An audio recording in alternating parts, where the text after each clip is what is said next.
Bom dia, irmãos. Saúde e paz a todos. Irmãos, podem se assentar? Fique à vontade, irmãos. Glória a Deus.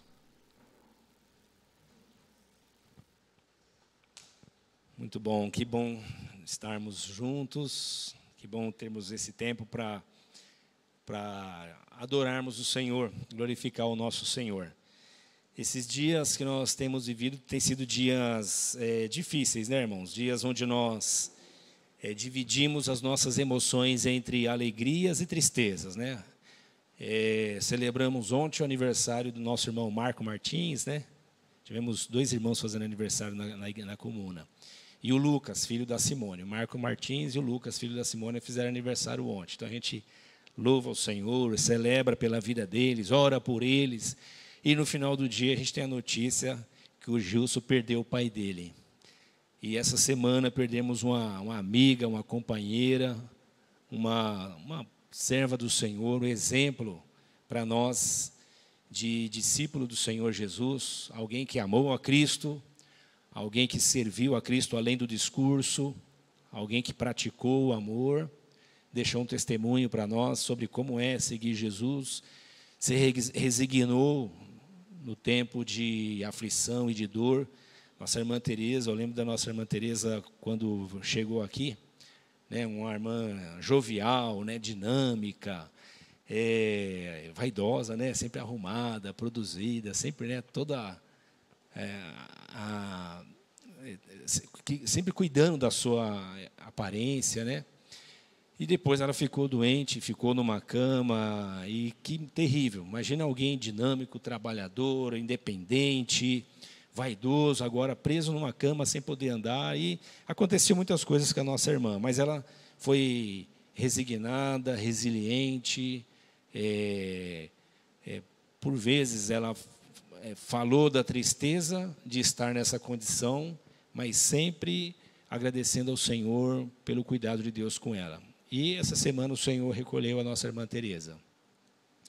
A nossa irmã Sônia postou agora cedo no nosso grupo da comuna que também perdeu o pai ontem ou antes de ontem, perdeu o pai. Então são dias, irmãos, de luto. Dias de luto. São dias de luto, são dias onde nós dividimos, lidamos com as nossas emoções. Felizes, gratos, louvando a Deus, e ora tristes, angustiados, sentindo a dor dos nossos irmãos. E só a graça do Senhor para nos sustentar nesses dias de desafio, né? Então eu quero orar com você. Eu gostaria que você orasse comigo, pela Silvia, pelo Fernando, pela Fran, pela Rose, que perderam a irmã Teresa, pela irmã Sônia, que perdeu, nossa irmã Sônia, perdeu o seu pai, pelo Gilson, que perdeu o seu pai também, né? Oremos por esses irmãos, oremos para que o Senhor dê a eles graça. Sem dúvida o Senhor sustentará eles, pois o Senhor é quem nos sustenta, sem dúvida nenhuma. Mas nós devemos orar uns pelos outros nesse tempo. Orar nos ajuda a se colocar no lugar do outro, nos ajuda a perceber melhor o sofrimento alheio e nos humaniza, nos faz mais gente e muito mais espirituais. Vamos orar? Senhor, nós somos gratos a Ti, porque o Senhor tem nos ensinado tanto nesses últimos dias. São dias de tristeza, dias de apreensão, dias de insegurança, dias de temor, dias que também celebramos a vida, a Tua vida em nós. Dias que celebramos os aniversariantes, como o de ontem, Lucas e o Paulo Marcos Martins. Celebramos, ó Deus, o Teu grande amor, porque em tudo isso nos reconhecemos tão pequenos, tão limitados. Esses dias de pandemia, Senhor, tem nos ajudado a perceber melhor a fragilidade da vida e como somos impotentes. A mesquinhez dos homens, politizando situações tão sensíveis, Senhor, como o que nós passamos. E nos mostra a nossa natureza, quem nós somos e quem o Senhor é. Por isso mesmo, Senhor, nós oramos pelos nossos irmãos que estão enlutados. Nós estamos enlutados com eles. Nós oramos, Senhor, pelas famílias enlutadas. Oramos para que o Senhor lhes dê paz, que o Senhor lhes dê conforto, que o Senhor lhes visite. Visite a irmã Sônia e a sua família, nosso irmão Gilson, a Dai e sua família. Visite a nossa irmã Silvia, a Rose, a Fran, o Fernando, a sua família toda. Visite, Senhor, esses queridos que têm perdido os seus familiares. Nós somos gratos a Ti pelo testemunho da nossa irmã Teresa, essa companheira, essa amiga, essa irmã querida, que serviu ao Senhor, servindo a nós aqui em Parque Bristo, dando testemunho do Teu amor na vida dela, praticando o amor, expressando o seu cuidado com os irmãos, exercendo a sua vocação até os últimos dias de sua vida. Nós Te louvamos, Senhor, pelo seu testemunho na vida dela, testemunho de cura, de cuidado, de milagre, de provisão, de irmãos e amigos que o Senhor levantou para estar com ela nesses dias que ela ficou presa numa cama, Senhor. Te louvamos, ó Pai, por tudo que o Senhor tem nos ensinado nesses últimos dias. E pedimos que o Senhor tenha misericórdia de nós. Nos dê um coração quebrantado. Não deixe, Senhor, que o sofrimento endureça o coração. Tire a sensibilidade. Antes nos dê o seu Espírito, Senhor, para sermos sensíveis à sua voz, ao que o Senhor tem nos ensinado como humanidade. Nós Te pedimos isso para a glória do Teu nome, em nome de Jesus. Amém. Esse mês, irmãos, nós entramos agora em março, e com a proposta de falarmos sobre o tema igreja. Temos falado sobre a igreja como identidade e propósito. Em fevereiro falamos disso, né? Igreja, identidade e propósito. E o nosso cuidado em relação a esse assunto é que nesses dias de pandemia, e isso já faz um ano, nós temos adquirido novos hábitos. E um dos novos hábitos que nós temos adquirido é o do culto à distância, estarmos cultuando à distância. E isso pela imposição do momento, pela necessidade. E por conta disso nós passamos então a fazer vários encontros e reuniões à distância, virtual. E isso para nós foi a tecnologia nesse sentido foi uma bênção, como é uma bênção, nos ajuda muito. Mas como nós nos acomodamos aos novos momentos, e isso é da nossa natureza, não tem nenhum problema nisso, a gente vai se adaptando, né?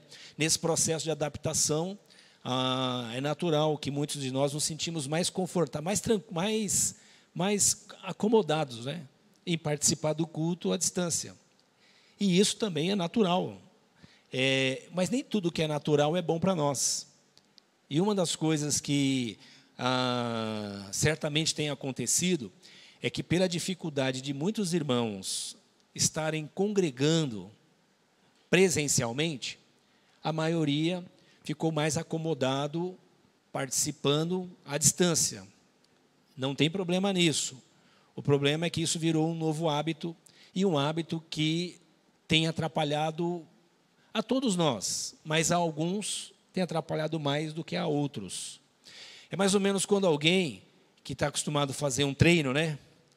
Uma atividade física, ou tem alguma outra atividade, e ele vai parando de fazer aquela atividade. Para voltar depois, é um desafio, não é assim, irmãos?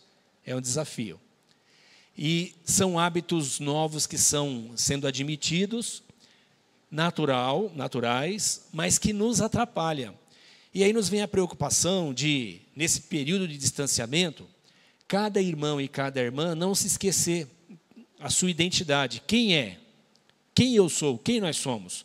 Nós podemos estar distantes, mas não devemos estar ausentes. Nós podemos estar distantes, mas não podemos andar isoladamente, sem que seja em comunidade. Nós podemos estar com dificuldades de estar juntos, para nos expor aos estudos das Escrituras, embora temos usado a tecnologia para fazer isso. E dar oportunidade a quem tem acesso à tecnologia ou quem quer buscar isso. Mas observamos também que é natural que muitos irmãos acabam priorizando outras questões na vida e nem estão presentes, nem estão participando através das redes. E qual o problema disso? É que isso vai afetando o relacionamento da pessoa com Deus. Não deveria, mas é assim que nós somos. Vamos deixando de fazer uma coisa e depois vamos ter dificuldade de voltar a fazer ela. Então, nossa preocupação é justamente para que eu e você não esqueçamos quem nós somos. Qual é a nossa identidade? E para que propósito Deus nos chamou? Longe ou perto? Através das redes ou presencialmente? Nós somos igreja do Senhor Jesus Cristo. E como igreja do Senhor, nós temos que cuidar um dos outros. E uma das maneiras de cuidarmos, nós como pastores da igreja, eu e o presbitério da igreja, estamos abordando temas que nos ajudem a refletir sobre a identidade da igreja. Quem nós somos e qual é o propósito de Deus em nossa vida. E nesse mês de março, nós vamos falar sobre igreja e também tratar o assunto identidade, que é igreja exclusiva para ser inclusiva. Tem algumas linguagens usadas hoje que são mais usadas agora, nesse tempo que nós temos vivido, chamado de pós-modernidade, ou modernidade líquida, ou hipermodernidade, que são termos que dão um ar de novidade, como, por exemplo, fraternidade, solidariedade, inclusivismo, multiplicidade,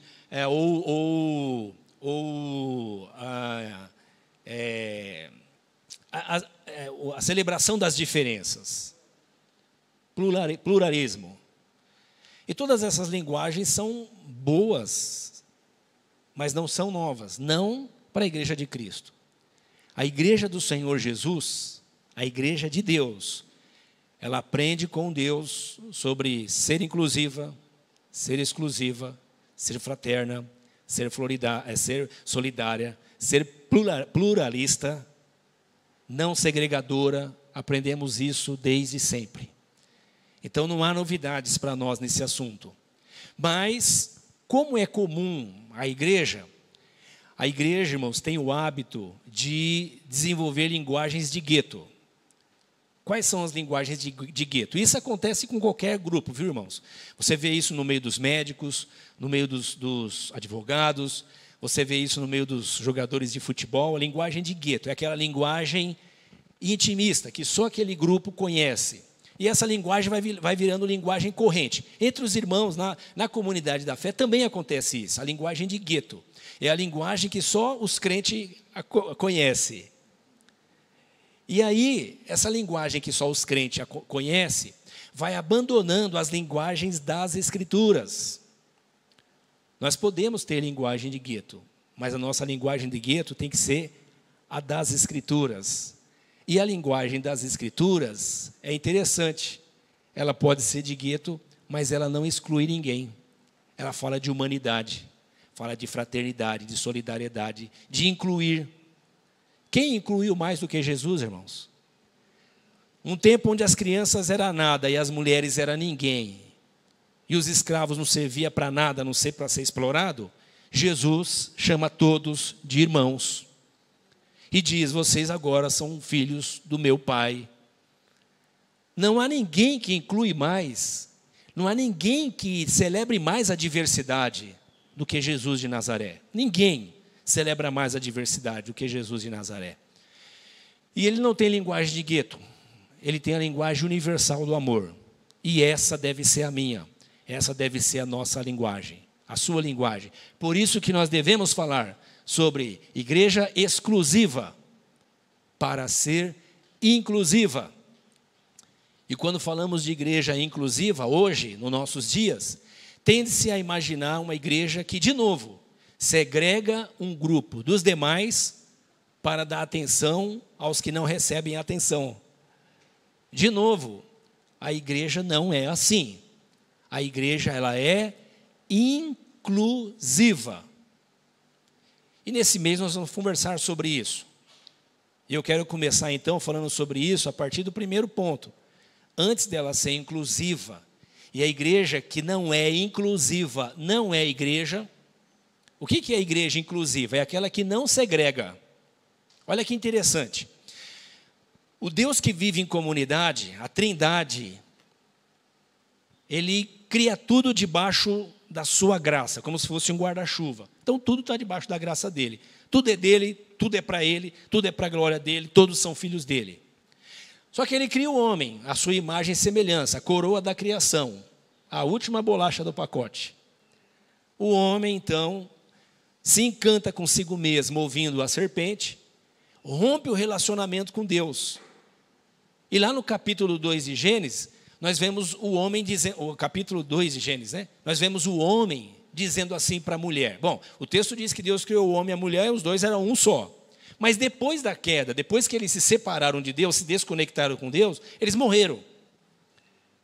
E morreram, logo, passaram a produzir o que é próprio da morte. Eles passaram a ser autocentrados. Autocentrado é cada um no seu quadrado. Não no sentido de respeito, mas no sentido de separação, de segregação. E aí, logo em seguida, o Adão fala assim: você é Eva, eu sou Adão. Antes da queda não era assim. Antes da queda era nós somos casal, nós somos Adão, nós somos humanidade. Depois da queda, o homem já começa a segregar. Por quê? A natureza dele ficou deformada. E na deformação da sua natureza, uma das expressões da sua natureza é segregar. E ele começa com a pessoa que Deus tirou da costela dele. Ele diz assim: ó, você é Eva, eu sou Adão. É mais ou menos assim: fica na tua, que eu fico na minha. E a partir de agora o pau vai comer, porque eu que mando nessa bagaça. E ele começa a segregar. Como fruto mais amplo, mais extenso dessa maldição, que foi a rebelião contra Deus, nós vemos no capítulo 11, o homem agora querendo construir uma torre, uma mega igreja, vamos falar assim, né?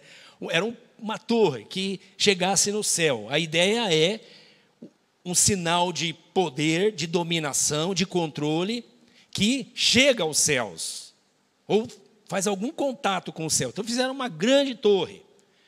E nessa torre eles estão manifestando o poder deles, que eles é que dominam. E até ali o homem fala uma língua só, embora já segrega. Mas uma das consequências, e isso é a última consequência da queda, da maldição da queda, é o incorporar pleno da segregação.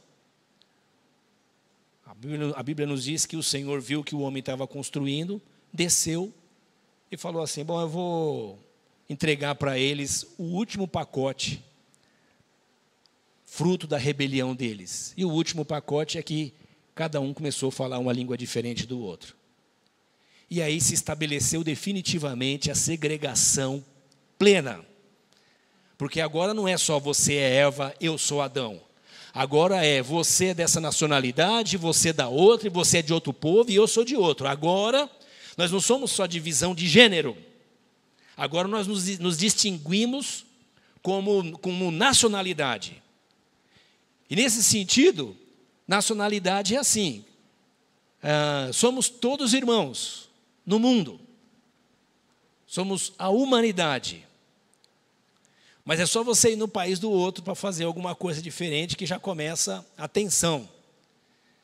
E o homem então passa a expressar a sua natureza autocentrada, e um dos frutos dessa natureza é a segregação, é o discriminar as pessoas. Você já discriminou alguém? Bom, primeiro, você já foi discriminado? Já ou não? Imagina essa pergunta. Quem aqui já não foi discriminado? Né? Então, a discriminação é da natureza humana. Eu gostaria de morar num país que não discrimina. Pois é, esse país só vai haver quando Jesus for o rei, quando Jesus for o Senhor de novo. Porque a Bíblia diz que o Senhor hoje, da consciência humana, é Satanás. Não o chifrudo, não o de capa preta, não o de tridente. Um outro que estimula o amor a si mesmo a tal ponto de cada um olhar para o outro como se o outro fosse um inimigo, um competidor, alguém que pode tomar o que é meu, diferente de mim. E se tem uma coisa que a gente não gosta muito é do diferente, irmãos. A gente gosta mais de quem fala igual a gente, come igual a gente, sente igual a gente, veste igual a gente, tem a mesma cor da pele, fala a mesma língua. Mudou isso, a gente já começa a ficar assim. Não é isso? Isso é da nossa natureza.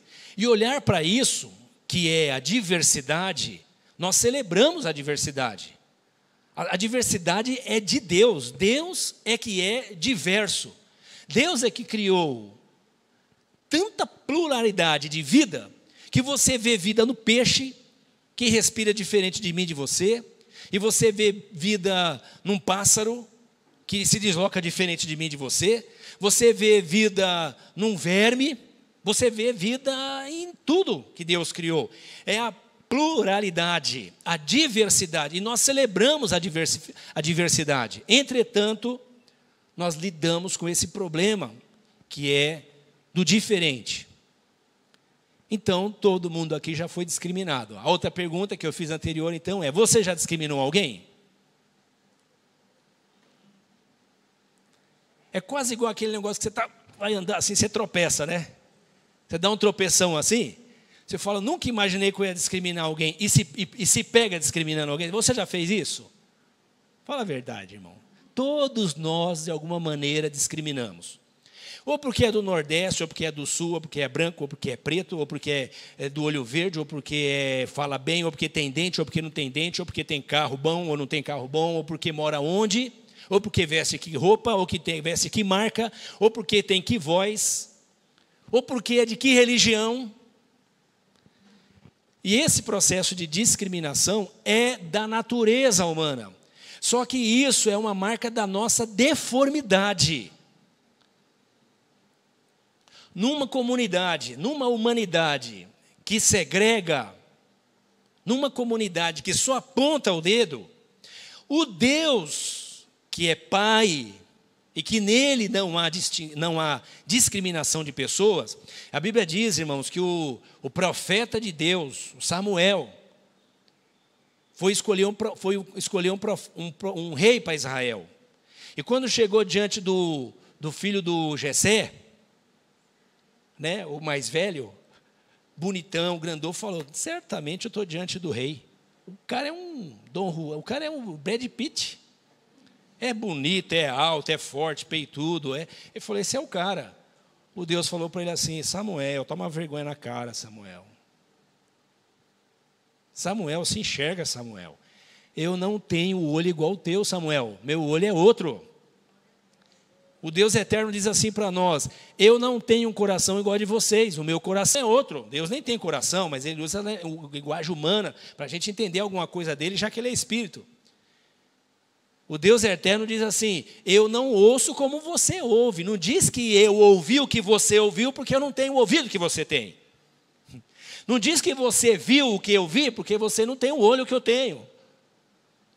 Não diz que Deus mandou separar como você separa, porque Deus não faz distinção de pessoas, mas eu e você fazemos.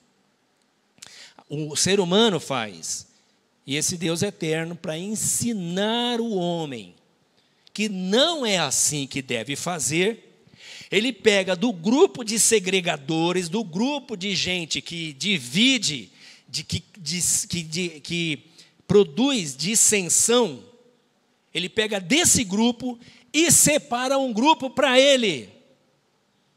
E Ele separa um grupo para Ele para dizer: vocês vão andar comigo e vão aprender a ser gente. Mas para andar comigo e aprender a ser gente, vocês vão ter que receber uma coisa que eu tenho que vocês não têm. O nome disso é santidade. E aí Deus torna o povo dele um povo exclusivo.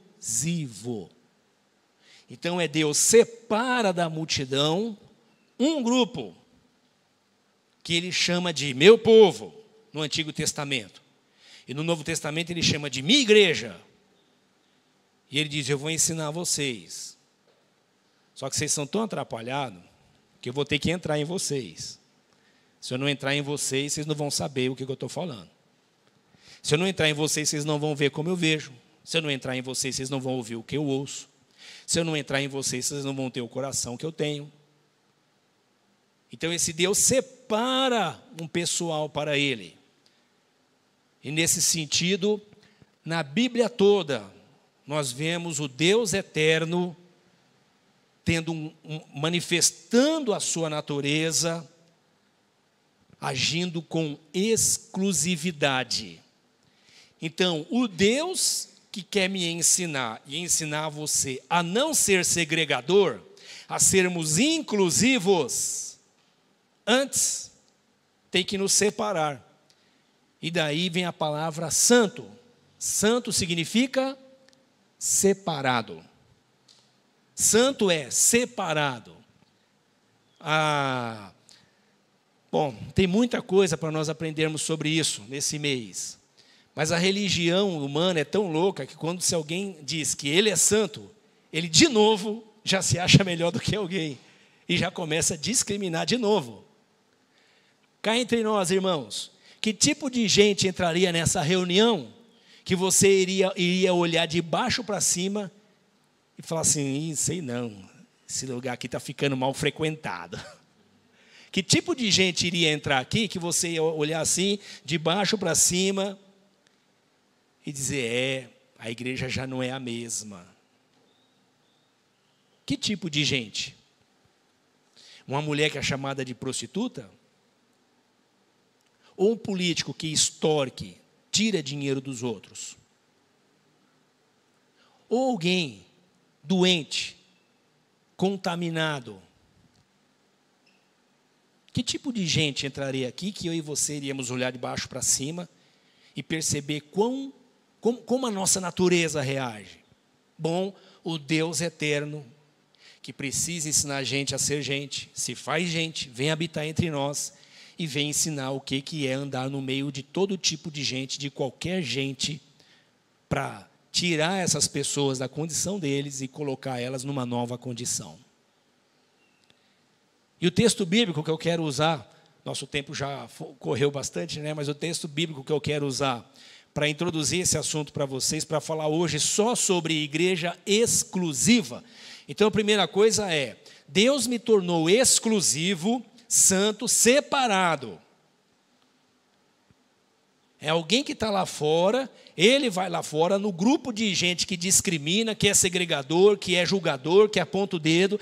Ele vai pegando pessoas e trazendo para dentro dele. E colocando essas pessoas dentro dele, ele vai imprimindo a natureza dele nessas pessoas. O nome disso é santidade. Eu não produzo santidade. Eu não tenho santidade em mim mesmo. Você não tem, nenhum ser humano tem. E qualquer ser humano que hoje seja santo, é porque Deus emprestou a santidade para ele. Deus doou, Deus compartilhou a santidade dele com essa pessoa. É por isso que as Escrituras dizem assim, sejam santos, como o santo é o Deus de vocês. Não é isso que o profeta diz? E o que é ser santo? É ser separado. Então, é segregar? Não, é não segregar. Ser santo é não segregar. Ser santo é não discriminar. Ser santo é não apontar. Ser santo é não se ver diferente como melhor. Ser santo é não se ver superior. Ser santo é ter um espelho continuamente diante de nós, dizendo para nós assim, olha como você é, e olha como você depende de Deus. Seja santo. É mais ou menos assim, toma vergonha. Não bate no peito não, que você está se enxergando. E quando eu e você temos as Escrituras como espelho para nós, alguém precisa dizer para a gente o que a gente precisa fazer? Quando eu e você temos as Escrituras como espelho para nós, alguém precisa dizer para mim e para você o que você precisa fazer? Não. Você olha para o espelho não quer saber se você se maquiou, o espelho não quer saber se você se perfumou, o espelho só diz para você quem você é. E isso é expressão de santidade. Jesus de Nazaré não é como todo mundo, mas anda com todo mundo. Jesus de Nazaré não faz o que todo mundo faz, mas ele não deixa de andar com ninguém. Ele não deixa ninguém para fora. Ele anda com todo tipo de gente. Ele diz assim, eu sou água, eu sou pão, eu sou luz. E agora vocês também vão ser luz. E agora vocês vão ser também sal da terra. Ele veio, ele nos tornou exclusivo. Então a igreja dele, e a palavra igreja é um termo grego, é eclesia, que significa comunidade, é um grupo separado. A palavra eclesia, antigamente, irmãos, era uma palavra comum. Vou dar um exemplo aqui que não é bom, mas me veio agora à memória, é partido, como se fosse um partido. Como se fosse um partido é muito ruim, né? Deixa eu melhorar isso aqui. Como se fosse um time. Vocês são do meu time. Vocês são a galera, vocês são a minha galera. O Jesus disse assim, Jesus de Nazaré falou, eu vou formar a minha galera e a minha galera vai ter o meu jeitão. Só que para a minha galera ter o meu jeitão, eu preciso entrar neles. Porque esse pessoal está torto demais. E aí o texto que eu queria usar para você como referência é o livro de Oséias. Abra aí a sua Bíblia, eu quero te incentivar. Vamos fazer um acordo de ler o livro de Oséias lá em casa essa semana? 14 capítulos você lê numa sentada só, irmão. É um romance. Olha, o livro de Oséias, irmão, o Oséias é o João do Antigo Testamento. O Oséias, ele é o cara. Ouça o Oséias que você vai se converter. E Oséias, irmãos, é um nome normal. Oséias é um nome normal na época do Oséias, né? Então tem lá o rei que chama Oséias, tem o profeta Oséias, tem o cara da quitanda que é Oséias. Então você vai ver na Bíblia alguns Oséias, mas o Oséias, gente boa, é isso aqui, ó, que nós vamos ler agora. Vocês sabem que sempre que eu falo gente boa, é com um tom de sarcasmo, né?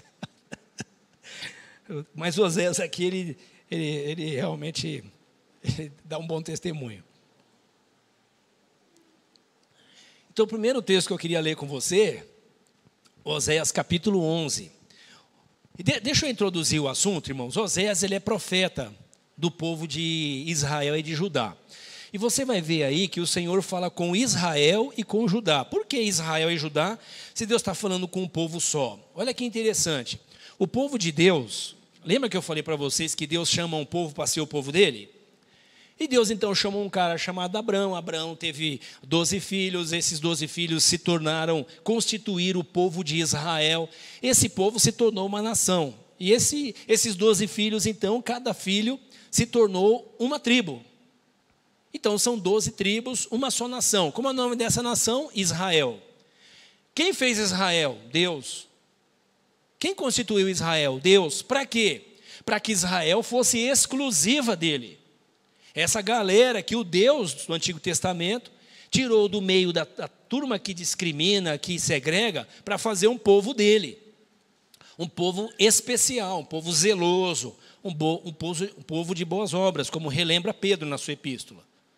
Só que o povo de Israel, eles começam a bater cabeça. O Salomão foi o último rei, o último grande rei de Israel. Morreu o Salomão, aí o filho do Salomão assume, é um jovem.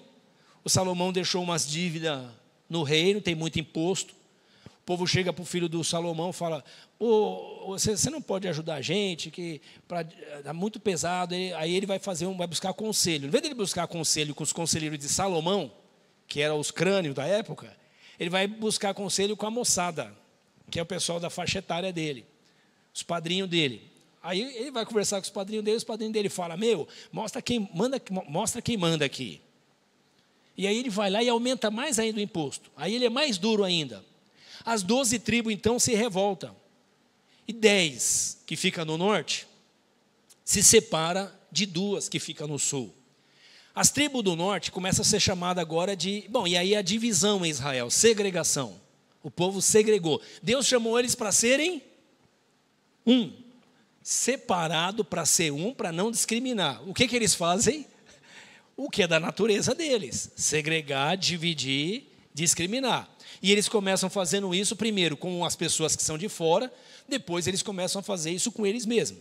E aí fica 10 tribos no norte, a capital é Samaria, e é chamado de Israel, e 2 tribos no sul, a capital é Jerusalém, e é a tribo de Judá, é chamado de Judá. Então, tribo do sul, Judá, tribo do norte, Israel.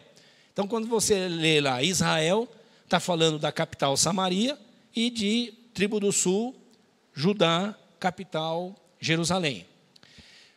O povo, irmãos, que foi separado por Deus, começa a descambar, porque eles estão agora nesse processo de discriminação, de separação. Só que eles não chegam aí do dia para a noite. Preste bem atenção nisso, que é importante nessa nossa conversa. É igual poeira, irmãos. A poeira é uma coisa... Eu não sei exatamente como é que funciona isso, mas parece que ela é atraída por algum tipo de energia, da eletricidade do nosso corpo, né? E ela gruda, parece cola. E ela vai grudando. E poeira é assim, poeira vai juntando, daqui a pouco está uma... Eu falei para os irmãos uma vez que eu estava aqui na comuna, eu olhei os ventiladores e estava empoeirado. E eu falei, puxa, como é que pode um negócio desse que está sempre usando, está sempre ventilando, ainda assim gruda poeira? Por conta disso, é o tempo. Vai passando, é uma poeirinha aqui e ali. E essa poeirinha, chamada pecado, foi impregnando na vida de Israel, devagarzinho. Até que quando Israel não se deu mais conta, estava totalmente deformado por essa poeira chamada pecado. E o que é pecado? É tudo aquilo que me separa de Deus e me mantém longe do próximo. É exatamente o oposto de ser inclusivo. Pecado é o oposto de ser santo. Santo é ser inclusivo também. Santo é estar em comunidade. Bom, e aí o Senhor levanta Oséias. Oséias é o profeta que Deus levanta para falar com o povo do sul e com o povo do norte. Com o povo do norte e com o povo do sul. Mas vocês vão perceber que a mensagem é mais dura com o povo do norte, que é o povo de Israel. E é mais branda com o povo do sul. E Deus, ele usa pedagogia, irmãos, para falar. Todos nós aqui sabemos como é difícil comunicar, não é? Todos nós. Todo mundo aqui que é namorado, casado, ou que vive em família, sabe como é difícil. Bom, que vive na sociedade, mas dentro de casa você já vê a dificuldade de comunicação. Comunicar é fácil? É difícil, né? Lendo a Bíblia, a gente aprende bastante coisa sobre comunicação, viu, irmãos? Uma das coisas que a gente aprende é que Deus ele usa muita pedagogia na linguagem. E uma das coisas que Deus usa é conceitos de analogia, de simbologia. Então, ele chama o profeta dele, Oséias, para mandar uma mensagem para o povo dele. O profeta é a voz de Deus no meio do povo. Ele fala em nome de Deus, com a autoridade de Deus. Ele é o símbolo de que Deus está no meio do povo falando. Mas para chocar o povo do norte e do sul, Deus manda Oséias casar com uma mulher, Gomer. E essa mulher, existe mais uma maneira de interpretar esse texto, e a que eu vou colocar aqui é que nós entendemos mais coerente com o contexto. O Oséias, por ser um profeta, ele não vai casar com qualquer uma mulher. Mas a mulher que ele vai casar é uma mulher que, embora seja uma mulher boa e virgem, portanto, está dentro dos conceitos exigidos pela lei. Contudo, essa mulher, ela, depois de casar com Oséias, ela se torna infiel. E aí ela trai Oséias. Então, quando a Bíblia fala da mulher de Oséias, Gomer, como uma prostituta, como uma adúltera primeiro, aquela que trai, aquela pessoa que trai. E quando o Senhor fala para Oséias ir até o povo e escolher Gomer para ser a sua mulher, e ela é uma mulher adúltera, está falando do que tem dentro dela. Ela vai te trair, mas vai lá. E eu gostaria que você prestasse atenção nisso, irmãos. Que extraordinário. Leia o livro de Oséias em casa, mas leia com um olhar com esse olhar de que Deus está usando Oséias, e ele vai para um casamento, e o casamento de Oséias, e os frutos do casamento de Oséias, e o relacionamento de Oséias com Gomer, e o amor de Oséias com Gomer, e a infidelidade de Gomer com Oséias, representa o amor de Deus para com o povo dele. É como se Oséias representasse Deus e Gomer, o povo de Deus, Israel e Judá. E aí quando você lê, você vai perceber que nós temos hábito de fazer críticas a Deus, que quando você lê o livro de Oséias, você diminui o tom. Porque a gente fala assim, Deus ama, mas por que ele castiga?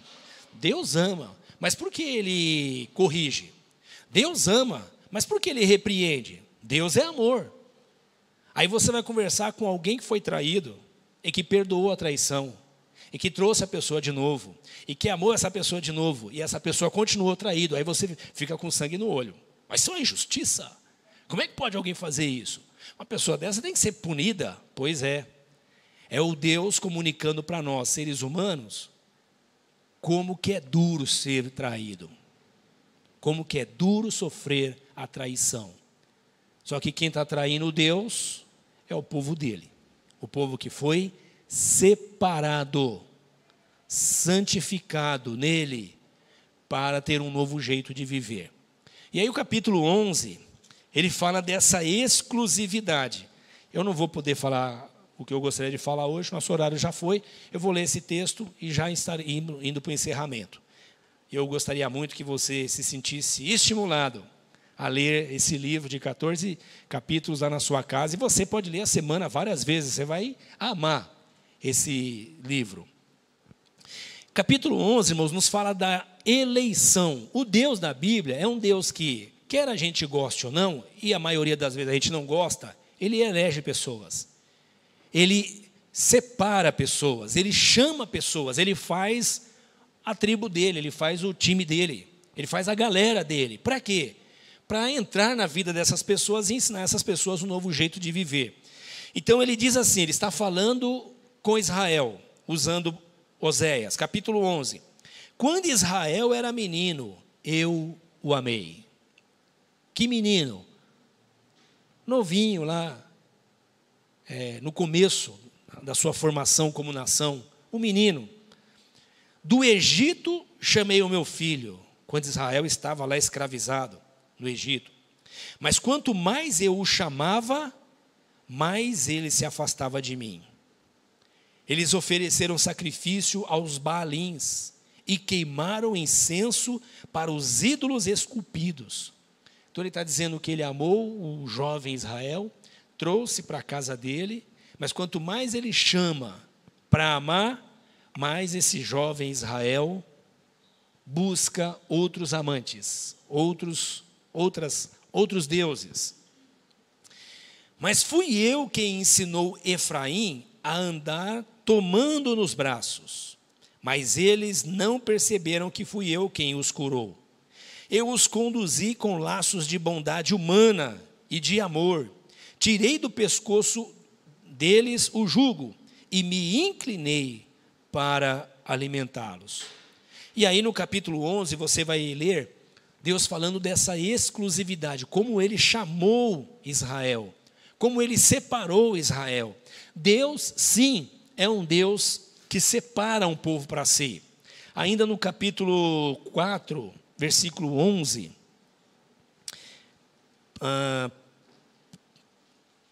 capítulo 13, versículos 4 e 5. Capítulo 13, versículos 4 e 5 diz assim: mas eu, o Senhor, eu sou o Senhor, o seu Deus, desde a terra do Egito. Vocês não reconhecerão nenhum outro Deus além de mim, nenhum outro Salvador. Eu cuidei de vocês no deserto, naquela terra de calor ardente. Perdão, irmãos. Então, o Senhor vai falando com Israel, falando como ele amou, como ele chamou, como ele cuidou. E como Israel come, veste e vive, recebendo de Deus, mas sem reconhecer que foi Deus que deu para ele. E esse comportamento de Israel, irmãos, ele mostra o texto de Oséias nos ajuda a perceber como que Israel foi se tornando foi se perdendo, foi se desorientando. Abra a sua Bíblia comigo no Oséias. Nós estamos em Oséias, né? Capítulo 7. Eu quero ler para você o versículo de 9 a 11. Capítulo 7 de Oséias, versículos de 9 a 11. E ele vai dando o diagnóstico. O que aconteceu com Israel?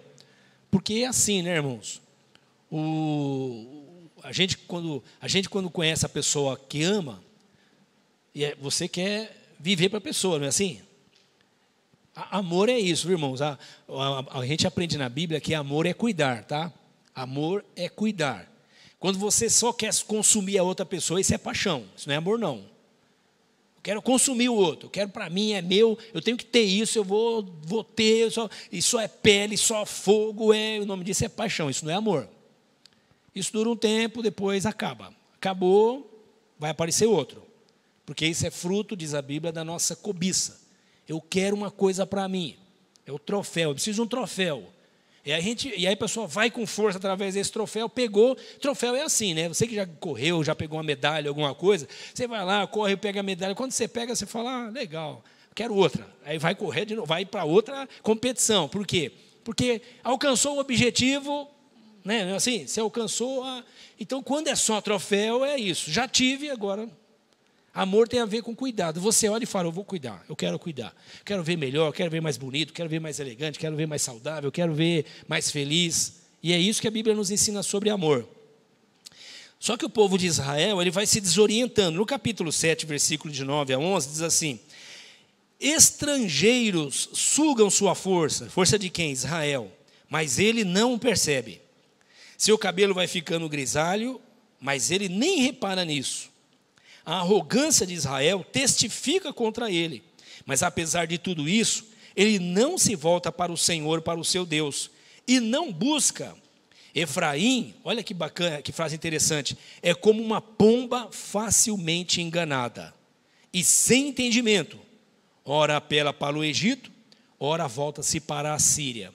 Do que o profeta está dizendo? Israel, irmãos, no período de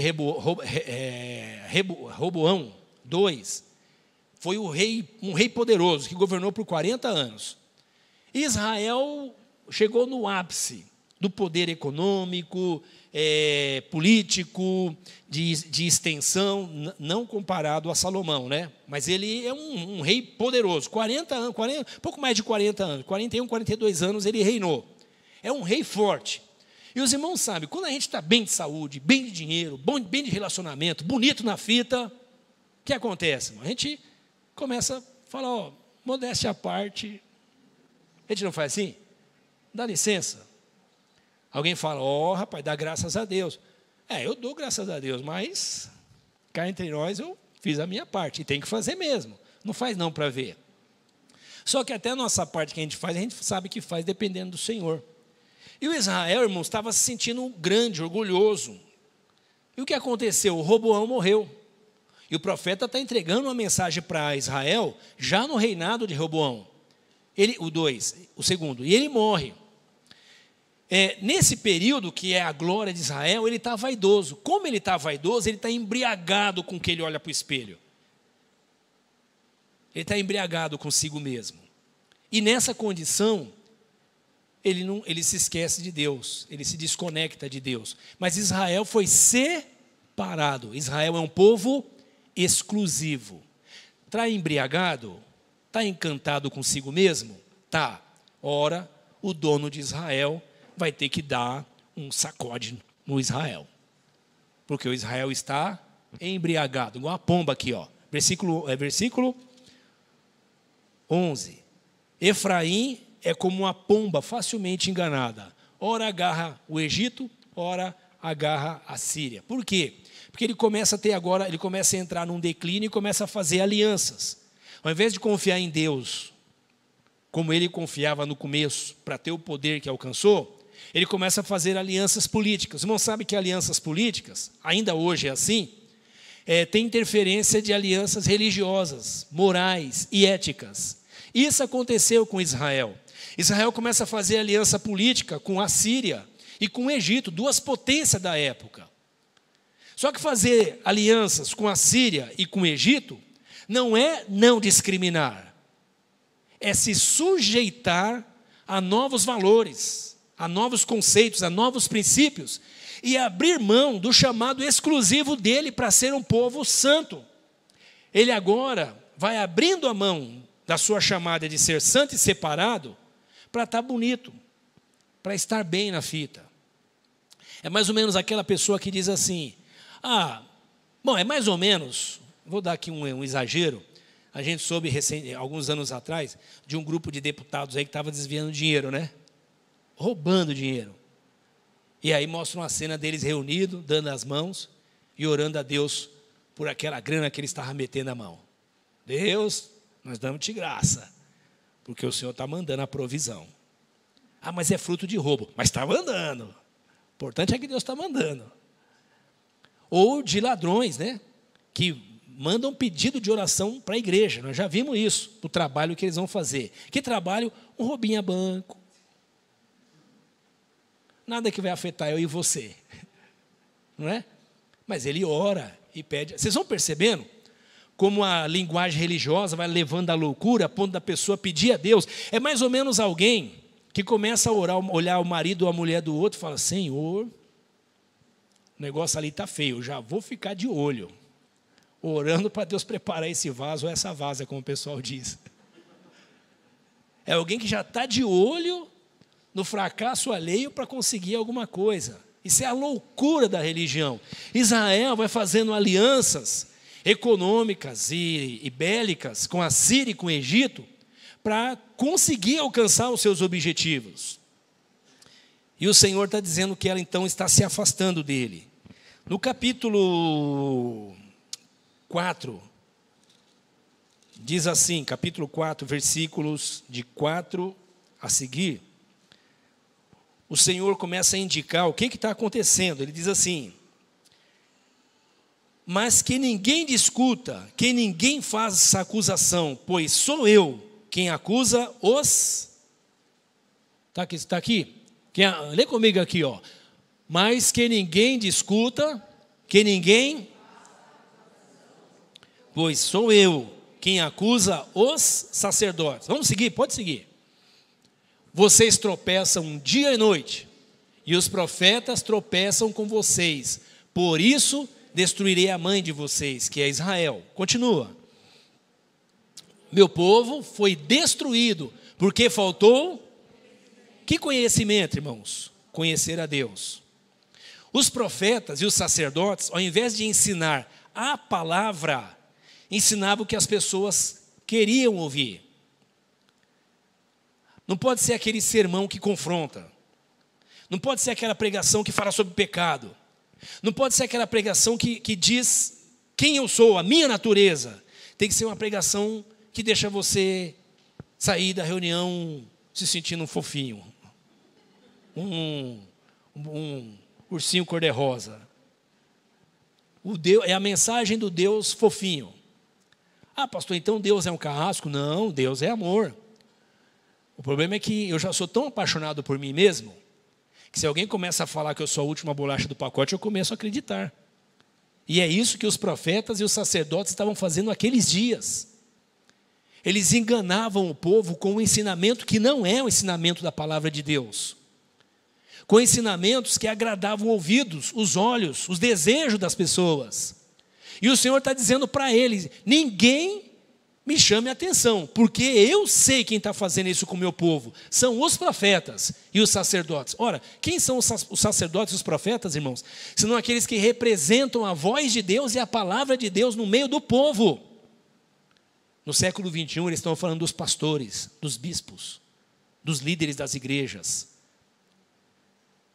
do pessoal que vende uma coisa que não é o evangelho, mas que é gostoso ouvir, que faz bem. Só que isso é como poeira, que vai juntando na gente, nós não percebemos. Daqui a pouco nós estamos atolados numa natureza que nós mesmos estranhamos. Ficamos igual uma pomba desorientada. Não sei mais o que eu faço. Não sei mais como é ser homem, não sei mais como é ser mulher, não sei mais como é casar, não sei mais como é educar filhos, eu não sei mais nada, eu não sei mais como é ser cristão, não sei mais como é orar, eu não sei mais nada, eu estou igual a pomba. Por quê? Porque a mensagem, ela não fala assim, diz o Senhor. É mais ou menos assim: eu vou dizer o que vocês gostariam de ouvir. E isso, quem está falando é Deus, a respeito dos líderes, falando ao povo de Israel. Bom, como eu disse para vocês, eu queria estimular você a fuçar mais o texto bíblico. O nosso horário acabou e eu quero orar com você. O povo se perdeu, se tornou um carro desgovernado, porque os motoristas começaram a atender só o passageiro. Você já viu aquela ilustração, eu acho muito bacana, que nós dizemos: Deus, o Senhor está no controle de tudo. Só que usando a ilustração de um carro, é mais ou menos assim: eu entro no carro, sento no volante e digo ao Senhor: senta aí, Senhor, onde o Senhor quer ir? E eu vou dirigir. É o contrário. Deixa Deus no volante do carro, eu vou para o passageiro, e o Senhor diz: vamos lá, Moisés, eu sei o caminho, você não sabe, eu vou te dirigir. Deus nos separou para sermos santos. Santo não anda flutuando no chão.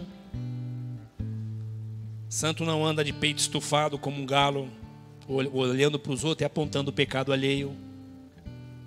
Santo não anda amaldiçoando os outros, dizendo quem vai para o inferno e quem vai para o céu. O santo, ele só abre as escrituras, primeiro vive ela, e enquanto vive, ele compartilha as escrituras. E se as escrituras falam de quem é quem, nós compartilharemos as escrituras dizendo quem é quem. Quem é filho, quem não é filho, quem é chamado, quem não é chamado, quem é salvo, quem não é salvo, porque é o que as escrituras diz. O santo não é aquele que diz para os outros como que eles têm que andar. O santo é aquele que anda como Deus diz que ele deve andar. E que os outros olhem para ele e vejam nele um jeito novo de andar. Um jeito inclusivo, não discriminador, não segregador. O santo não é aquele que ora ao Pai e diz assim: Senhor, o Senhor sabe o que eu tenho feito. Como eu tenho jejuado. Como eu tenho me sacrificado. Como que eu tenho dado oferta. O Senhor sabe, Senhor. Então, faz as contas aí e me abençoa. Não, o santo não é isso não. Esse é o legalista, esse é o religioso. O santo é aquele que nem ousa levantar a cabeça e diz: Senhor, tem misericórdia de mim, eu sou um pecador. Eu preciso da sua misericórdia. O santo não é aquele que diz assim: por que eu? Por que comigo?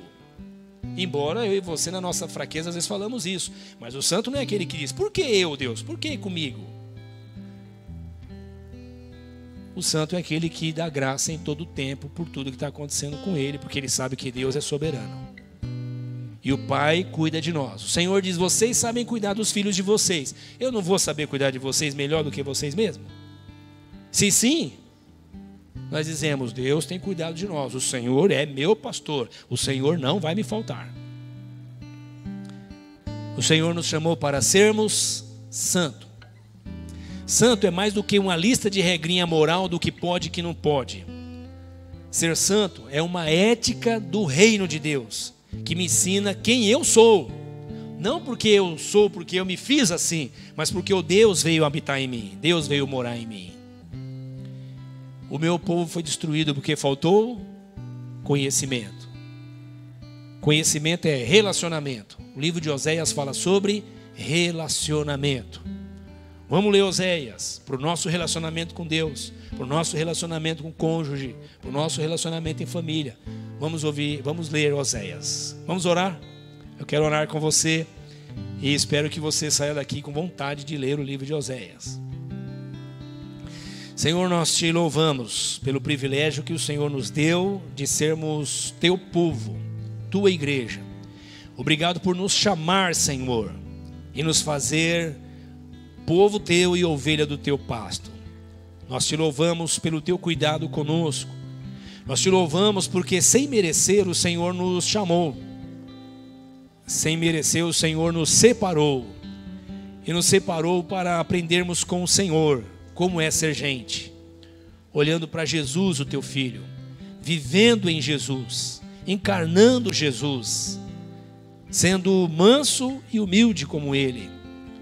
Senhor, nós te louvamos porque o Senhor está nos ensinando a não batermos no peito, confiando na nossa força, mas olharmos para o Senhor e reconhecer que o Senhor é o Deus soberano do céu e da terra, que estabelece reis e que tira reis, que levanta nações e derruba nações, que dá vida ao homem e tira a vida do homem, que sustenta o homem na vida. Nós te louvamos pelo privilégio de o Senhor ter nos chamado para sermos separados, Senhor, e vivermos num novo jeito de viver. Senhor, nós não queremos ser pomba desorientada, que ora se agarra com as forças políticas dos homens, ora com a força religiosa dos homens. Queremos somente estarmos firmados na Tua palavra. Nos dê, Senhor, a Sua palavra, que a Sua palavra flua na boca dos nossos irmãos, líderes, pastores. Levante, Senhor, continue a levantar homens e mulheres nessa nação, para anunciar a Tua palavra, Senhor, para que essa nação se converta, para que essa nação se arrependa, para que essa nação conheça a Ti, além da aparência religiosa que tem conhecido. Continue a falar conosco, leva-nos, Senhor, para uma semana de paz, leve-nos para uma semana de realizações, uma semana de alegria, uma semana de quebrantamento, uma semana de contrição, uma semana de confissão de pecados, uma semana de busca da comunhão e da Tua verdade, da Tua palavra. Nós pedimos isso para a Tua glória, nós pedimos isso porque sabemos que é a Tua vontade, nós pedimos isso em nome do Teu Filho Jesus. Amém.